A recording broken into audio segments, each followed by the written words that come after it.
नमस्कार मंडळी, मी शिवानी. तुमचं माझ्या यूट्यूब चॅनलवर खूप खूप स्वागत आहे. आज आपण पाहणार आहोत गावाकडे पारंपरिक पद्धतीने कुरडया कशा बनवल्या जातात. आणि पहिल्यांदाच मी इतक्या डिटेलमध्ये तुम्हाला सगळं दाखवणार आहे. म्हणून आमची धमाल, गावाकडचं सुंदर वातावरण आणि कुरडया बनवण्याची फुल जर्नी बघण्यासाठी व्हिडिओ शेवटपर्यंत नक्की बघा. गावाकडे उन्हाळा सुरू झाला की साठवणीची तयारी सुरू होते आणि त्यात कुरडया हा खूप महत्त्वाचा भाग आहे. तर मंडळी, आज आपला पहिला दिवस आहे आणि आपण आज कुरडयांसाठी धान्य तयार करून घेणार आहोत. सगळ्यात अगोदर तर आपण गहू स्वच्छ धुवून घेणार आहोत. म्हणजे जितके छान गहू धुतल्या जातील तितक्याच छान कुरडया येतील. आमच्याकडे जरा जास्त क्वांटिटीत बनतंय, त्यामुळे एवढे सगळे भांडे दिसत आहेत. गहू स्वच्छ धुवून झाल्यानंतर रात्रभरासाठी पाण्यात भिजत ठेवायचे. दुसऱ्या दिवशी गहू छान भिजून टम्म फुगलेत ते आपण ओल्या गहू दळण्याच्या मशीनने दळून घेणार आहोत. हे मशीन कोणाकोणाच्या घरी अजूनही आहे हे मला तुम्ही कमेंटमध्ये नक्की सांगा. गावाकडे अजूनही या जुन्या पारंपरिक पद्धती जपल्या जातात. म्हणूनच इथल्या प्रत्येक पदार्थात एक वेगळीच चव आणि आपुलकी असते. मिश्रण दळल्यानंतर पाण्याने स्वच्छ धुतल्या जातं, ज्यामुळे गव्हातला कोंडा आणि चीक हा बाजूला होतो. त्याचसाठी माझ्या घरच्यांनी एक छोटासा जुगाड काढलाय. तो तुम्हाला कसा वाटला हे तुम्ही मला कमेंटमध्ये नक्की सांगा. आवडला असेल तर व्हिडिओला लाईक करा आणि नसेल आवडला तर आपण पुढे गोष्टी बघणार आहोत, त्यासाठी व्हिडिओ कंटिन्यू करू. आणि ही सगळी तयारी जी तुम्हाला दिसते ना, ती चालू होती रात्रीच्या 10 वाजेला. कारण पहाटेच कुरडयांचा घाट घ्यायचा असतो, त्यासाठीची ही पूर्वतयारी. मी डोक्याला एवढा भंडारा का लावलाय हे तुम्हाला पुढे मिनी व्लॉग मध्ये दिसेलच. त्यासाठी सबस्क्राईब आणि फॉलो नक्की करा. ही सर्व तयारी सुरू असताना मी शिवानी आणि ही माझी आत्या खुशी, आम्ही त्यांना गाईड करत होतो. तिसऱ्या दिवशी पहाटे 5 वाजता उठून कुरडयांचा घाट घेण्याचं काम सुरू होतं, जेव्हा अर्धे लोक झोपलेलेच असतात. घरी कुरडयांचा घाट असल्यामुळे घरात केवढी गडबड असते हे तर तुम्हाला माहितीच आहे.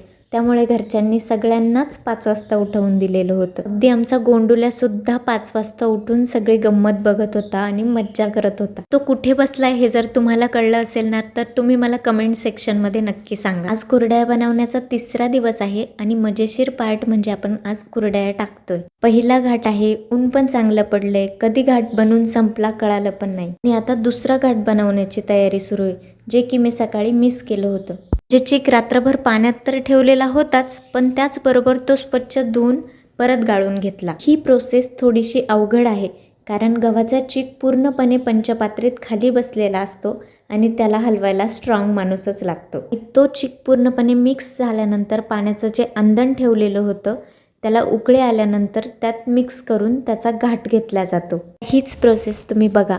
काही गोष्टी करण्यापेक्षा बघण्यात खूप जास्त सॅटिस्फॅक्शन असतं. म्हणजे तो चीक पाण्यात टाकल्यानंतर शिजताना तो एवढा घट्ट बनत जातो की तो मिक्स करणं पण खूप कठीण होतं. त्या घोटण्याच्या पूर्ण प्रोसेसलाच 2 किंवा 3 जण लागतात. हे शिजतंय तोपर्यंत आपल्याकडे थोडासा टाईम तर आहेच, त्यामुळे आपण मस्त मकाचं कणीस खाऊ आणि मग पुढची प्रोसेस बघू. आता आजच्या दिवसाच्या कुरडया करून तर आता झालंय. कुरडया अर्धी सुकेपर्यंत तर वेटच करावं लागेल. मग माझ्या वडिलांनी मस्त चिंचा आणल्या, त्या खाल्ल्या. तुम्हाला या चिंचा आवडता का? आणि जर तुम्ही या चिंचा मिस करत असाल तर व्हिडिओला लाईक करा आणि कमेंटमध्ये सांगा. तोपर्यंत अर्धी ओली कुरडई मी खाते.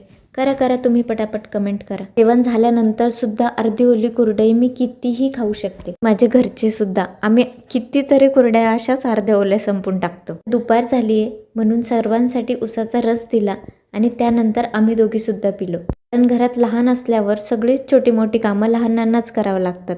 तुम्हालाही असं वाटत असेल तर मला नक्की कमेंटमध्ये सांगा. दुपारी एकीकडे कांदे काढण्याचं कामही सुरू होतं आणि त्यानंतर गहू भरण्याचं सुद्धा. सर्वांची एवढी धावपळ कशासाठी चालू होती तर हवामान खात्याने पावसाचा अंदाज दिलेला होता. मग पाऊस येण्याच्या अगोदर असो किंवा संध्याकाळ होण्याच्या अगोदर सर्वांनी सगळी कामं पटापट आवरून घेतली आणि मग दुसऱ्या दिवशीची तयारी सुरू झाली.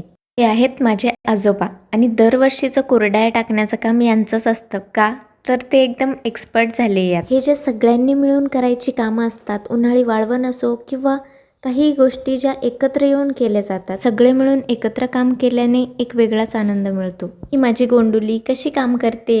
लहान मुलांचं छान असतं ना, त्यांच्याकडून प्रेमाने काम करून घ्या, त्यांना ते सुद्धा आवडतं. आता दुसरा घाट होतोय तोपर्यंत मी मकाचं कणीस खाते. तुम्ही व्हिडिओला लाईक, शेअर आणि सेव्ह करा. सकाळी सकाळी तर सर्वच होते कुरडया बनवायला, पण नंतर शेताची कामं सुरू झालीत, मग फक्त बायकांनीच सर्व केलं. त्यात मीही होतेच, पण मला फक्त कुरडया चाळायला जास्त आवडतं, कारण त्यात आपल्याला आपली कला दाखवता येते. हे आहेत माझे आजोबा.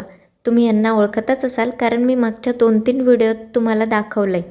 पण मला काही लोकांनी मेसेजेस करून विचारलं आहे की तू तुझ्या आजोबांचा फेस का नाही दाखवत. असं काहीच नाही आहे. मी माझ्या ऑडियन्ससोबत अगदी लॉयल आहे. तर माझ्या आजोबांना जास्त फोटोज किंवा व्हिडिओज काढायला आवडत नाही, कारण ते मलाही बोलत असतात का काय सारखेच ते व्हिडिओ काढायचे असतात. माझी आजी खूप सुंदर कुरड्या चाळते बरं. तुम्ही एवढा व्हिडिओ बघितला पण अजून मला तुम्ही कमेंट करून सांगितलं नाही की तुम्हाला माझे व्हिडिओज बघायला आवडतायत की नाही. तुम्ही जोपर्यंत कमेंट करून सांगणार नाही तोपर्यंत मला कळणार कसं. इथे तुम्ही चिकाचं टेक्स्चर बघू शकताय. दिसताना ते असं खूप पातळ आणि असं वाटतं लगेच खाली पडेल, पण ते ॲक्च्युअलमध्ये खूप जास्त घट्ट आणि दाटसर असतं. पाणी टाकून त्याच्या गाठी फोडून घेतल्या जातात आणि मग शिजवल्या जातो चीक. हे काम दिलेलं होतं भैया नानाकडे, कारण त्याला त्याच्या कामावर जायला उशीर झाला होता, तरी घरच्यांनी त्याला इथे कामाला लावलेलं होतं.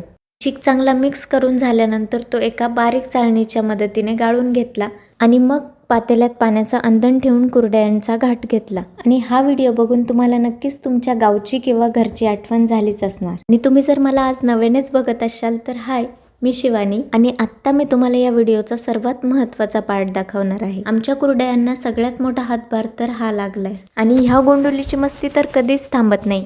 काय चाललंय, कशासाठी चाललंय यातलं काहीच कळत नाही, पण तरीही सगळे कुरड्या बनवताय. मग मलाही कुरड्याच बनवायचे, मलाही ते काम करायचंय. आणि तो खरंच ते प्रयत्न करत होता, याचंच सगळ्यांना खूप आश्चर्य वाटलं. त्याला कुठेही नेलं तरी त्याची गडबड कधीच थांबत नाही, तो कधीच शांत बसणार नाही. तुम्ही मला आता कुरड्या बनवताना तर बघितलं, मग मला सांगा की मला कुरड्या जमताय की नाही. आणि खरंच आपण अशा जुन्या पारंपरिक गोष्टी शिकून घेणं खूप महत्त्वाचं आहे, कारण यात फक्त चव नाही तर आपली संस्कृती आणि आठवणी दडलेल्या असतात. आणि कालच्या ज्या कुरड्या सुकल्या होत्या ना, त्या आज आपण थोड्या टेस्ट करून बघू. आणि ज्या काही ओल्या राहिल्या आहेत ते आजोबा मस्त सुकट टाकतायत. तुम्हाला भाजलेली कुरडई आवडते की तळलेली हे मला कमेंटमध्ये सांगा. आणि कुरड्या बनवण्याची ही जर्नी जर तुम्ही माझ्यासोबत एन्जॉय केली असेल तर व्हिडिओला लाईक, शेअर आणि सेव्ह नक्की करा. आणि आज कुरड्यांचा शेवटचा घाट आहे, त्यामुळे आज तर चीक खायलाच लागतोय. आणि सीझनचा पहिला आंबा तुम्ही खाल्ला का? नसेल खाल्ला तर लगेच मार्केटमध्ये जा आणि आंबे घ्या आणि खा, मज्जा करा.